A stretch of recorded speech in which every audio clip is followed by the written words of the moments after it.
7 বছর চাকরি করার পর আবার কেন পরীক্ষা দিতে হবে এই প্রশ্ন তুলে আন্দোলন করছেন এসএসসির চাকরিহারা যোগ্য শিক্ষক শিক্ষিকারা।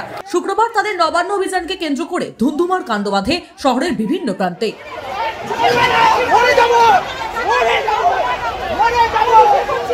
চলে পুলিশি ধরপাকড়। অর্ধনগ্ন হয়ে চাকরিহারাদের নবান্ন অভিযান আটকে দেওয়ায় পুলিশের ভূমিকা নিয়ে প্রশ্ন তুললেন আন্দোলনকারীরা। তাদের দাবি, পুলিশ বেছে বেছে শিক্ষক শিক্ষিকাদের গ্রেফতার করেছে। এই ঘটনার প্রতিবাদে রবিবার নতুন কর্মসূচির ঘোষণাও করেছেন তারা।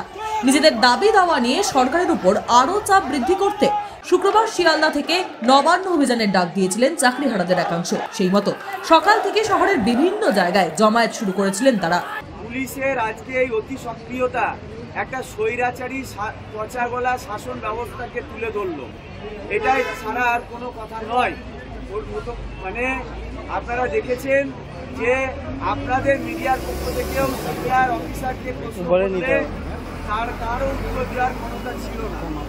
তার মানে এটা খুব উদ্দেশ্যপ্রণোদিতভাবে এবং উপর মহলের অর্ডার নিয়ে বেছে বেছে শিক্ষক শিক্ষিকাদের আইডেন্টিফাই করা হয়েছে।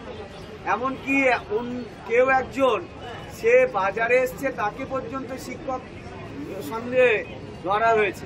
তবে মিছিল শুরুর আগেই তাদের আটকে দেয় পুলিশ। শুরু হয় ধস্তাধস্তি। বেশ কয়েকজনকে আটক করে প্রিজন ভ্যানও তোলা হয়। আমরা তবু কারুকে শান্তিপূর্ণ অবস্থানে বারণ করিনি, কিন্তু কোনো রকম ভাবে অর্ধনগ্ন হয়ে কোনো একটা পাবলিক নিউসেন্স করা হবে সেটা আমরা ওনাদেরকে বলেছিলাম, সেটা আমরা অ্যালাউ করবো না, সেটা অ্যালাউ করতে দেওয়া হবে না। শুধু শিয়ালদাই নয়, ধর্মতলা সল্টলেক থেকেও ধরপাকড় করে পুলিশ। শুক্রবার পুলিশের এই ধরপাকড়ের প্রতিবাদে নয়া কর্মসূচির ঘোষণা করলেন চাকরিহারারা। তারা জানিয়েছেন, আগামী রবিবার শুধু কলকাতা নয়, রাজ্য জুড়ে নাগরিক সমাজকে সঙ্গে নিয়ে ধিক্কার দিবস মিছিল পালন করা হবে। একই সঙ্গে শুক্রবার যাদের গ্রেফতার করা হয়েছে তাদের নিঃশর্ত মুক্তিরও দাবি জানিয়েছেন আন্দোলনকারীরা। যদি তাদের ছাড়া না হয় তবে বৃহত্তর আন্দোলনের হুঁশিয়ারি দিলেন চাকরিহারারা। Bureau report, sky news Bangla.